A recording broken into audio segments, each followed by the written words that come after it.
अच्छा, आप वेलफेयर छोड़ करके आप आ गए नेशनल डिजास्टर में, तो क्यों बार बार नौकरी चेंज कर रहे हैं? क्या जॉब के प्रति कमिटमेंट नहीं है?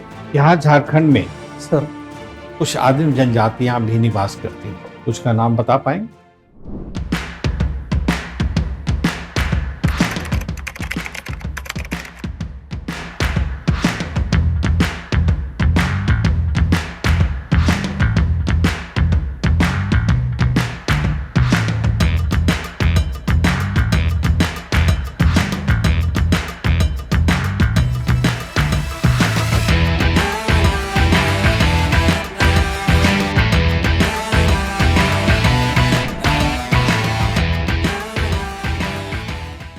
मैं कमिंग सर। हाँ जी, ऋतिक जी। सर चलो, आप हैं अभी assistant director sir assistant disaster management officer. Disaster management में बुला, उसके बाद चले आए वेलफेयर में कि नहीं? अभी डिजास्टर वेलफेयर के बाद वहां गए हैं, सर वेलफेयर अति के बाद गया है। 1 माह रहे होंगे। सर चल बढ़िया। क्यों छोड़ना चाहते हैं? सर जैसे बीपीएससी का तैयारी मैं शुरू किया था सर, तो मैं एक पुलिस ऑफिसर बनना चाहता था, किंतु 2 सफल इंटरव्यू के बाद भी अभी तक नहीं पहुंच पाऊँ सर। तो एक वहाँ बार और तक नहीं प्रयास कर पहुंचा रहा हूँ है। तब तो आपका फर्स्ट चॉइस पुलिस होना चाहिए सर। चलिए, अच्छी बात। गया का नाम बदल गया है, सर। गया है? सर क्या है? गया जी हो गया है सर। गया जी हो गया, ने गया लिख दिया है। सर ठीक है। अच्छा, मुझे ये बताइए कि स्टेट के सिक्योरिटी को लेकर के सेंट्रल गवर्नमेंट और स्टेट गवर्नमेंट के लॉ के बीच में विवाद हो जाता है, तो किसका लॉ जो है वो प्रभावी होगा, खास करके अगर मैटर निवारक निरोध से यानी कि प्रिवेंटिव डिटेंशन से जुड़ा हुआ हो? सर इसमें मैं अनुमान करना चाहूँगा सर। सर सेंट्रल गवर्नमेंट का होना चाहिए सर। क्यों? सर चूंकि भारत एक संघीय देश है सर, इसमें सेंट्रल गवर्नमेंट को ऑटोनॉमी है सर, और इस संदर्भ में उन्हें पावर भी ज़्यादा है सर, तो मुझे लगता है सर कि सेंट्रल गवर्नमेंट नहीं, स्टेट गवर्नमेंट के द्वारा लॉ बना दिया गया है और वो लॉ जो है प्रेसिडेंट के पास एसेंट के लिए भी पहुंचा हुआ है सर। तब भी सेंट्रल गवर्नमेंट को पावर हो। आपको पता है ना कि जो सिक्योरिटी ऑफ स्टेट है प्रिवेंटिव डिटेंशन से रिलेटेड, वो कॉन्क्यूरेंट लिस्ट में है। सर इस संदर्भ में भी सर सेंट्रल गवर्नमेंट का होना चाहिए सर। सेंट्रल गवर्नमेंट का होना चाहिए। सर मैं एक बार देख लूंगा सर। अच्छा, मुझे ये बताइए कि प्रिवेंटिव डिटेंशन क्या होता है? सर संभावित खतरा के देखते हुए किसी व्यक्ति को अगर हिरासत में लिया जाता है तो ये प्रिवेंटिव डिटेंशन कहलाता है सर। अब प्यूनिटिव डिटेंशन से ये अलग कैसे है? माफी चाहता हूँ सर, इसकी जानकारी नहीं है सर। अच्छा, कॉन्स्टिट्यूशन में जो आर्टिकल 22 में प्रिवेंटिव डिटेंशन के बारे में बताया गया है, केवल उसमें प्रिवेंटिव डिटेंशन के बारे में ही बताया गया कि कुछ और भी डिटेंशन के बारे में बताया? सॉरी सर, जानकारी नहीं सर। पॉलिटी तो पढ़ना है ना आपको सर। पढ़ना है सर। अच्छा, आपका ज्योग्राफी से आपने किया ग्रेजुएशन सर। और आपने रख लिया हिस्ट्री सर। क्यों ऐसा? सर हिस्ट्री मेरे सब्सिडरी सब्जेक्ट में शामिल था सर, और बीपीएससी की तैयारी के क्रम में सर मैं जब हिस्ट्री पढ़ा तो मैं अपने ऑप्शनल को लेके हिस्ट्री के साथ अधिक सहज था सर, इसलिए मैंने हिस्ट्री को एज ऑप्शनल रखा सर। तो 3 साल आप सीरियस नहीं थे अपने सब्जेक्ट के साथ, ज्योग्राफी के साथ? सर बिल्कुल था सर। तो फिर ज्योग्राफी रखना चाहिए था। हिस्ट्री में आप सहज हो जाते हैं, जो नया सब्जेक्ट है, जो आपके साथ 3 साल जिसके साथ आप रहे वहां आप सहज नहीं है। अच्छा, आप वेलफेयर छोड़ करके आप आ गए नेशनल डिजास्टर में, तो क्यों बार बार नौकरी चेंज कर रहे हैं? क्या जॉब के प्रति कमिटमेंट नहीं है? हाँ सर, जॉब के प्रति कमिटमेंट है सर, और चूंकि मुझे कैरियर हाइक भी मिल रहा था सर, उसके कारण मैं उसमें स्विच किया और फिर से मैं एक पुलिस ऑफिसर के रूप में खुद को देखना चाहता हूँ सर, इसलिए मैं एक बार और प्रयास कर रहा हूँ सर। वेलफेयर में कितने दिन रहे आप? Sir 1 month sir. 1 month sir. कहीं ट्रेनिंग में थे? सर ट्रेनिंग के पीरियड केवल में ही 1 स्विच मंथ कर रहा। रहा हूँ सर। कहाँ थे 1 महीना? सर बिपाड़ में ही था।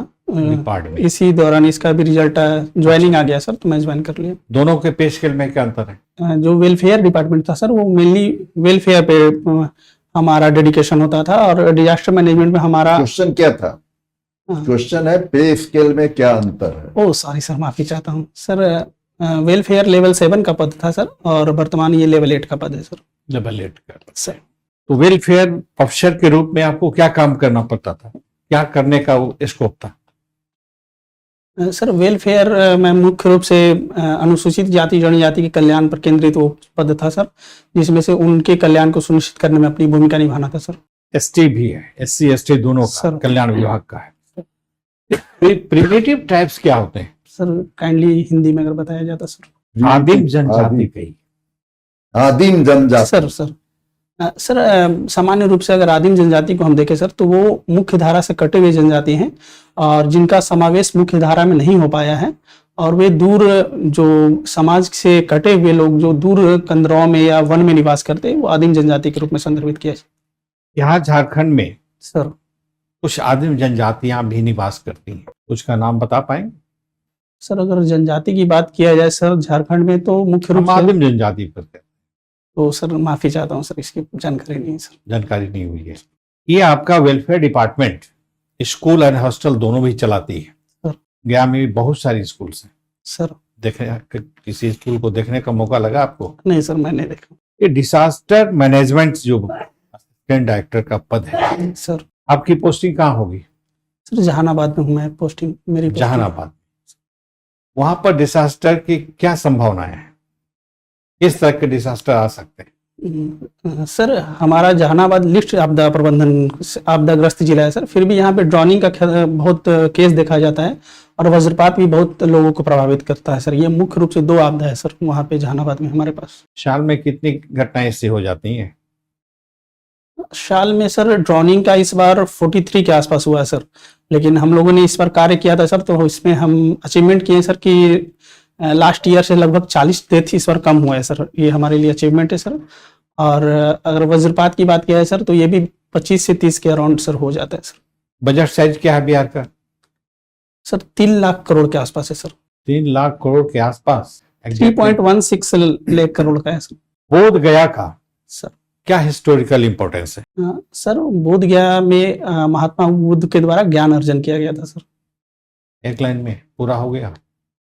सर अगर सर महात्मा बुद्ध जो हमारे बौद्ध धर्म के संस्थापक है सर, उनके द्वारा ये तो एक हो गया, दूसरा और कुछ इंपॉर्टेंस बता दीजिए ना, 1 2 3 4 5 ये जानना चाहते सर सर मुख्य रूप से बोध गया सर बौद्ध धर्म के भगवान बुद्ध के ज्ञान के लिए फेमस है सर, और वर्तमान में वो टूरिज्म के दृष्टिकोण से वहाँ पर बहुत फेमस है सर, और मगध यूनिवर्सिटी भी वहीं पे है सर।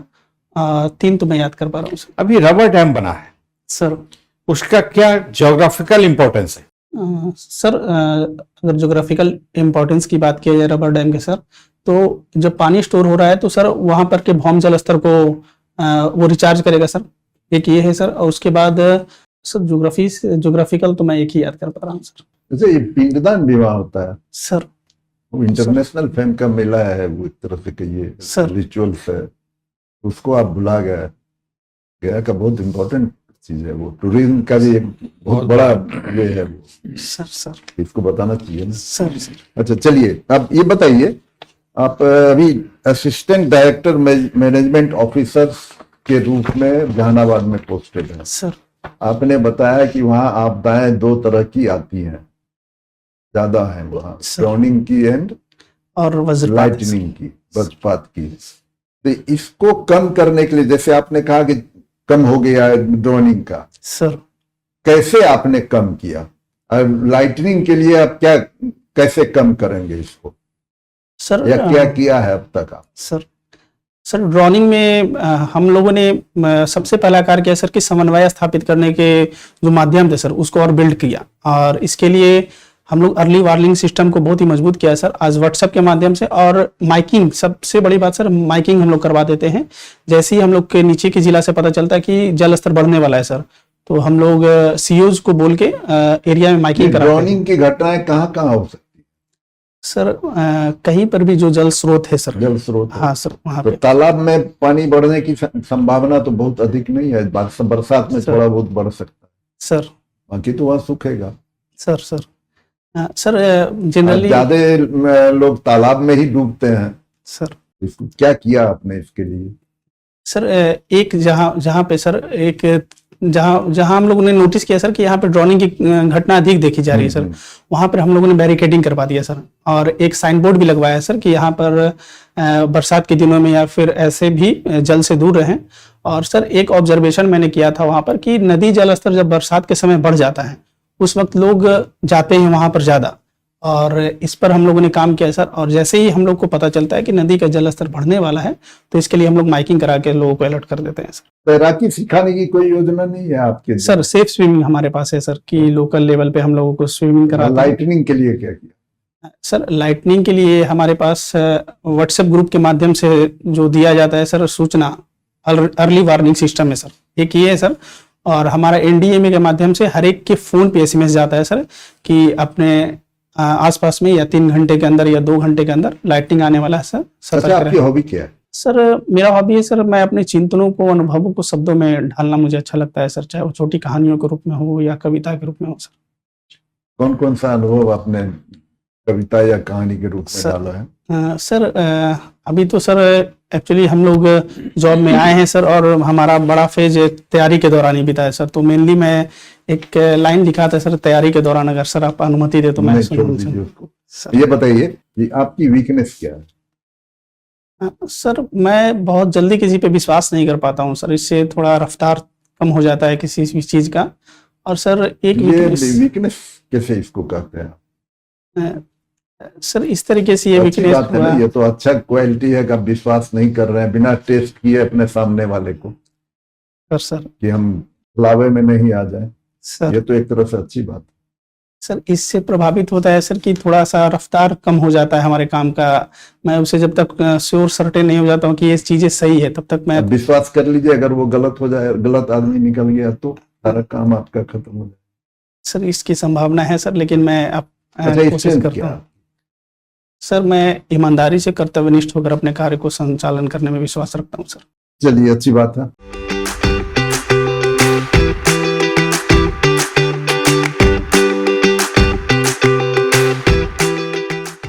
बॉडी लैंग्वेज आपका ठीक है, पोस्चर गेस्चर ठीक है, कम्युनिकेशन आपका अच्छा है, अंडरस्टैंडिंग एनालिटिकल पावर है, लेकिन लगता है कि कुछ रिवीजन जो है ना सर वो खोज रहा है, तो आपको थोड़ा रिवीजन कर लेना चाहिए, खास करके जो करंट टॉपिक है या न्यूज़पेपर है, वर्ल्ड और नेशनल करंट है, बिहार का करंट है, सब चीज़ों को एक बार देखें। सर चलिए, बिहार से रिलेटेड जो बेसिक इंफॉर्मेशन है ना सर उसको आप कवर कर लीजिए।